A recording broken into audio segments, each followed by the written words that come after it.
Жаңа ұялы телефонның зарядкасы өшіп қалғандықтан мен оны екінші бөлікпен жазуды шештім. Сонымен мына жерін тігіп шықтым мен. Көрініп тұрған шығар. Шетіне қарай тігуге тырыстым. Сіздер қолмен солай тіксеңіздер болады. Шетіне қарай екі қайтара тіктім. Неге? Өйткені кішкене салмақ түссе жыртылып кетпейтіндей, бірақ дегенмен де жыртылмайды. Бұл неге? Өйткені астарында желім бар. Клей дейміз ғой. Яғни ендігі мәселе неде? Мына жерге және оның астарына, астындағы былғары жаңа айтқандай. Мына жерін сәл ашып, осы жерге қазір мына жерлерін тазалап жіберу керек болады. Мен жаңа камерадан түсірмей жатып тазалап алдым кішкене.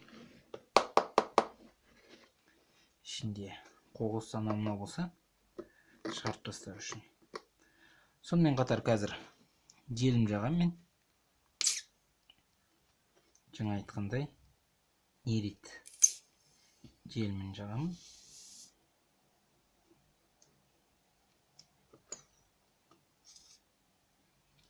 Мына жеріне де жағып шығамын. Желімді екі жағына да жаққан дұрыс болады. Үстіне де астына да.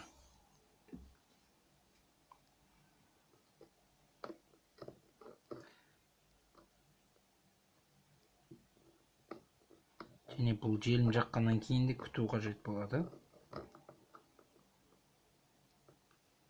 Үстіне де астына да жағып шығыңыздар.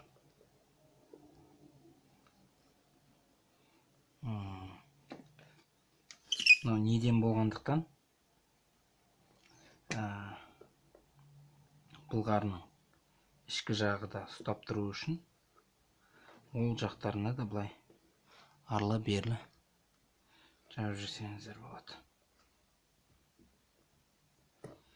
Және сырт жағына да жағып жатырмын.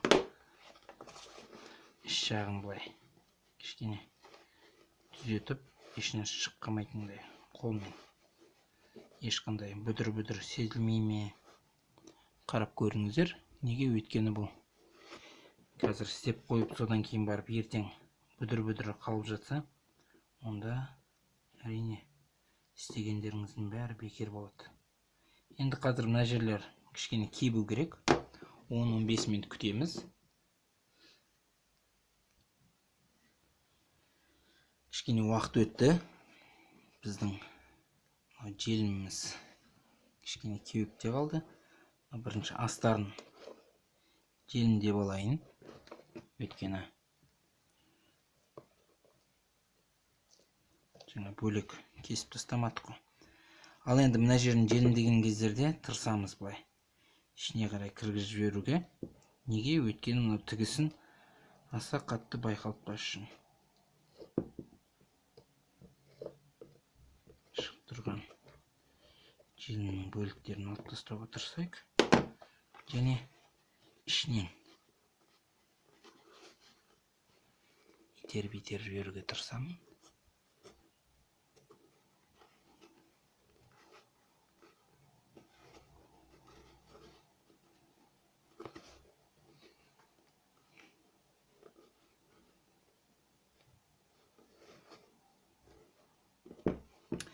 Және келесі жайт, мен үстінен де тігіп шығуыма болар еді, бірақ бүкіл аяқ киім тігілмегендіктен жан жақтар мен тырысамын.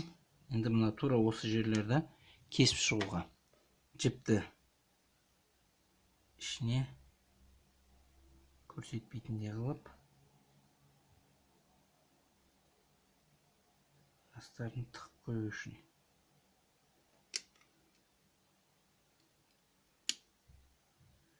Қаттыға кеспеуге тырысамын. Неге? Өйткені табанына зақым келтірмес үшін. Бұның мақсаты тек қана жіпті ішіне тығып қою үшін. Аса байқалмас үшін. Содан кейін барып маған қажет болады жіп, бігіз, өткен жолы көріскенде. Содан кейін барып мен кескен жерінде тағы бір рет бігізбен жүріп өтем. Неге? Өйткені қазір тіккен кездерде Содан кейін барып келесі жайт ол астарындағы мынау ұлтарақты. Егер ұлтарақ алынатын болса, ұлтарақ алынса, ұлтарақпен бірге алып, аса кебе қойған жоқ қой. Сол себепті шығарып тастаймын. Өйткені мына тігіп жатқан кездерде ұлтарақ алынса, ұлтарақсыз тігуге, сонда ертеңгі күні ұлтарағын ауыстыру оңайырақ болады. Ұлтарақтың үстінен тіккеннен гөрі ұлтарақты. Бұрындарда айтқан болатын, мына жерді тігетін кезде екі айналдыратындай жіпті қалдырамыз.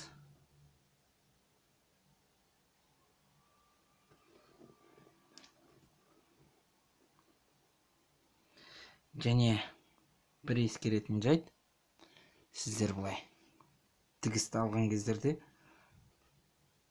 көрініп тұр ма? Тігісті алған кездерде мынау шетіне қарай тігуге тырысыңыздар, мына жерге дейін.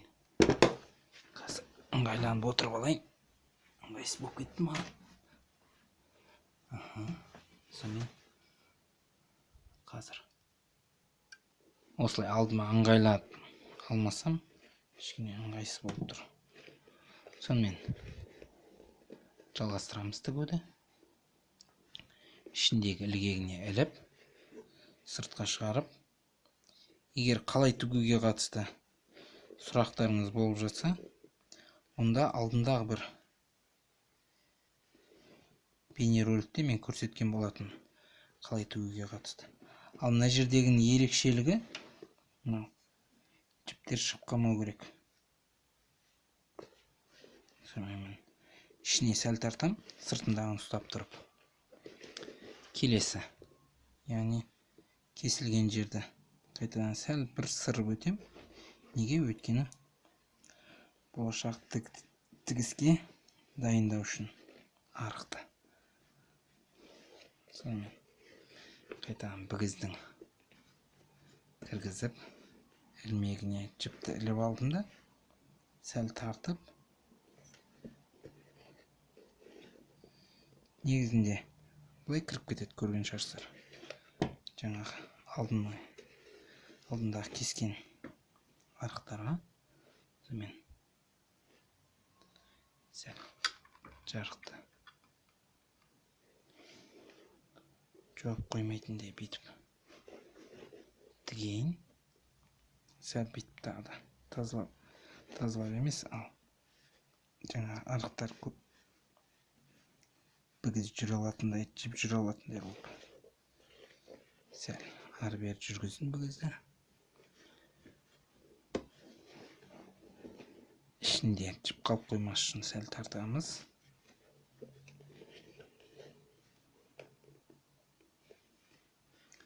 Егер сәл былай қалып қойып жатса, жіптер былай кіргізіп жібереміз алдындағы кесілген жерге.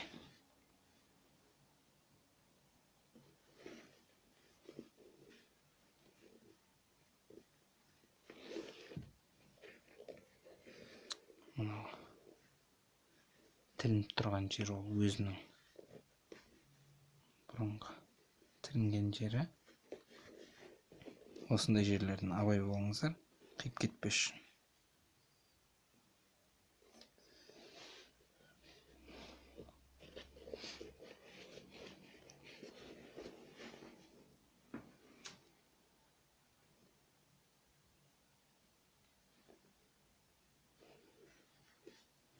Бұл жерде енді ұзындығы қалай болса, қалай ыңғайлы болса, солай істей бересіздер. Алдындағы видеода көрсеткендей 0,7-0,5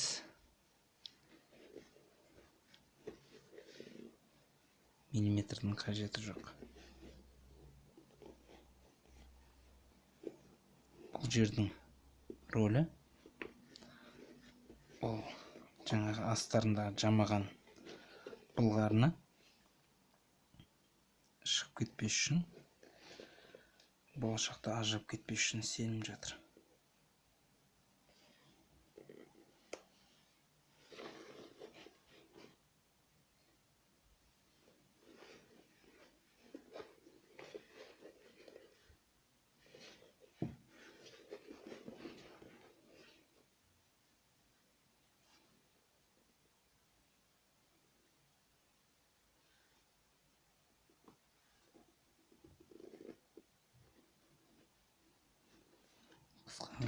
қылған ба? Так, кесіп жіберейін мына жерді. Сіздерді тура мен сияқты осылай толығымен кеспей қайтадан кесіп жатсаңыздар, мынау жіпке тиіп кетуден абай болыңыздар. Сонымен ары қарай жалғастырамыз. Кескен жермен. Сонымен бігізге қатысты тағы да айта кетейін. Міне мынау шет жағынан алуға тырысасыздар, міне көрдіңіздер ғой,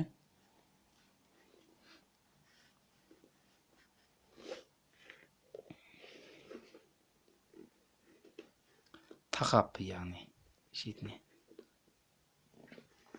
Өйткені ертең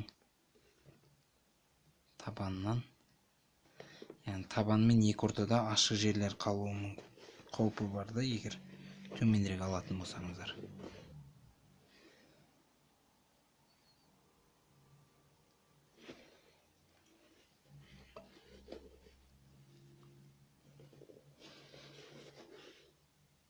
Жеріне кірмей жатса, өзіміз көмектесеміз кіруге. Жіпті.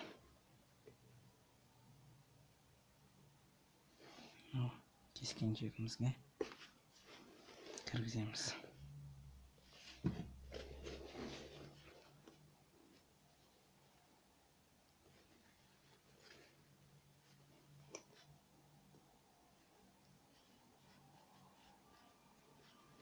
Бірақ әр аяқ киімнің өзінің ерекшелігі бар. Табанға қатысты айтамын. Кейбір табандар болады. Олар қиылып кететін. Сол себепті ондай табандарды ерекшелігінде не істеу керек? Тіке кіргізген күйде тура солай шығару қажет болады. Бігізді айтамын. Тіке кіргізіңіз, сол жақтан былай битіп қозғалтудың қажеті жоқ ол жерде. Сіздерге көрсетіп жатып, ілініп қалды ғой жіпке. Ал енді мына жерде бітірдік. Бірақ жіпті бірден қиып алмаймыз. Ал керісінше артқа қайтамыз енді.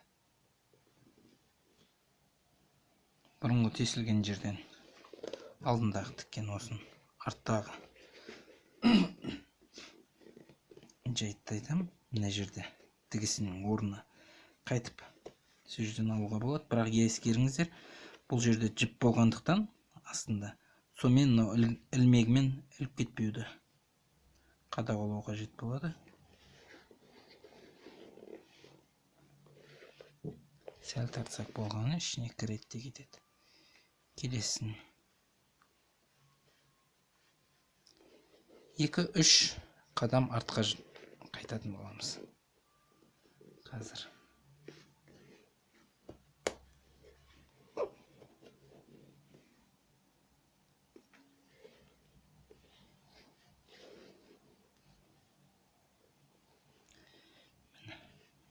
үшінші тігіс.